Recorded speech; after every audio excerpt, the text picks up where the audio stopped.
La société civile gabonaise à l'école du monitoring et du plaidoyer sous les lumières du Fonds des Nations Unies pour le développement PNUD avec l'appui technique et financier de l'Union européenne. Plus d'une dizaine d'ONG et associations se sont prêtées à cet exercice de renforcement des capacités et d'échange d'expériences. Oui, au coin, je suis le chef du projet d'appui à la promotion et protection des droits de l'homme au Gabon du programme des Nations Unies du développement, le PNUD. La société civile ici est vraiment engagée et je m'en réjouis.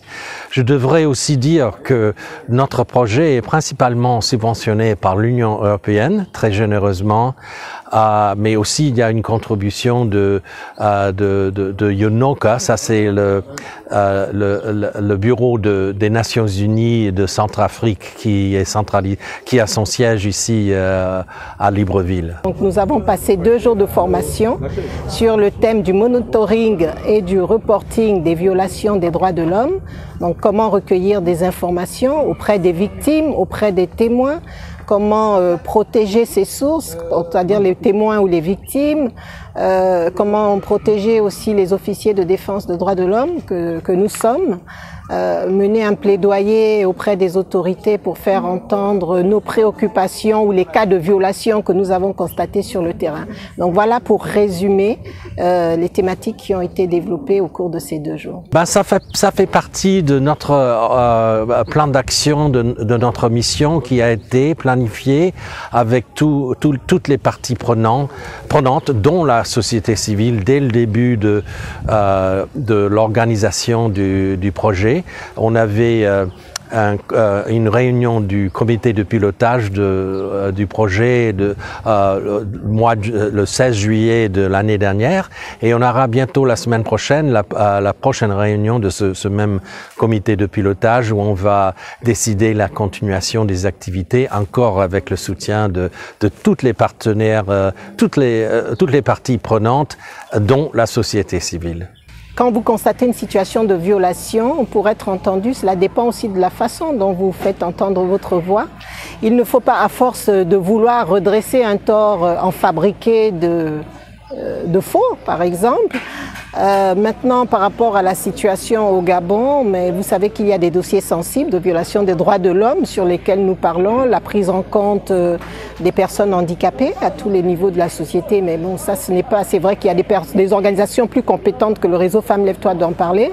Pour ce qui est du réseau Femmes Lève-toi, 2 thématiques qui nous importent beaucoup actuellement. La restriction de l'espace civique, qui est une violation des droits, la question des arrestations arbitraires ou irrégulières, qui est une violation des droits de l'homme, et pour finir, la question des violations, des violences de la crise post-électorale 2016, avec le sujet des réparations, qui est actuellement sur la table du gouvernement de la République. J'espère que ce ne sera que le début des activités dans la défense des droits de l'homme, parce qu'il reste beaucoup de choses à faire dans ce pays, mais je peux vous dire aussi que le gouvernement, le ministère de la Justice du Gabon fait partie de ce projet.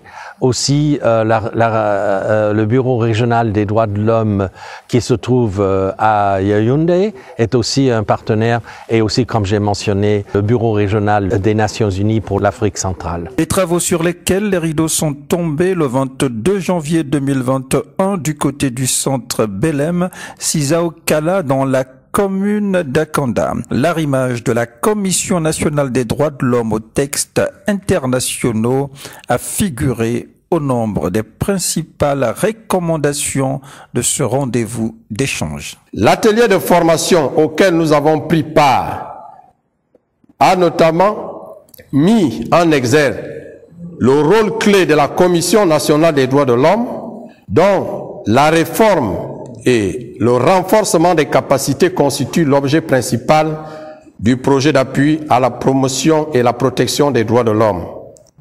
Une Commission nationale des droits de l'homme qui brille aujourd'hui par son mutisme, son absence sur le terrain, alors qu'elle devait être le partenaire institutionnel de référence, d'une part pour les organisations de la société civile et de l'autre part pour la réalisation des enquêtes et des rapports sur la situation des droits de l'homme au Gabon.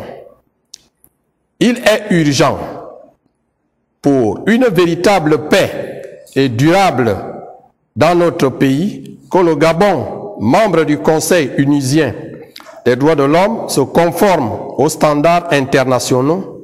Pour ce fait, nous citerons à titre de priorité l'arrimage de la Commission nationale des droits de l'homme aux principes de Paris, que nous résumons ici en 3 exigences fondamentales: la diversité et la pluralité d'opinion des membres, l'indépendance et l'exécution de ces missions régaliennes, les équipements des moyens de fonctionnement suffisants, l'amélioration et l'indépendance du système judiciaire, l'écoute et la réparation aux victimes des violations des droits de l'homme, la protection des défenseurs des droits de l'homme.